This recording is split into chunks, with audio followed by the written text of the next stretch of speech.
dan bersin jangan sembarangan.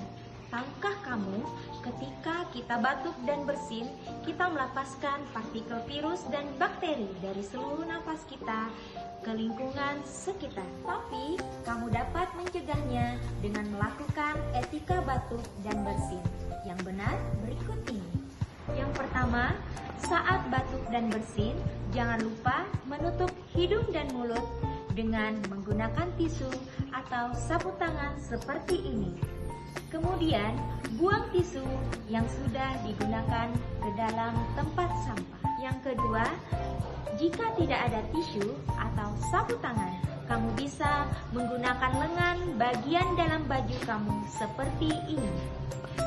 Yang ketiga, gunakan masker saat kamu dalam keadaan batuk atau bersin.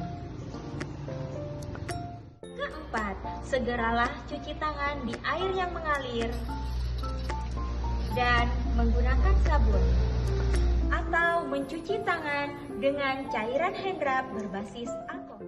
Kelima, jangan membuang ludah dan dahak di sembarang tempat. Dengan menjalankan etika batuk ini, maka kamu ikut mengendalikan infeksi di sekitar kita.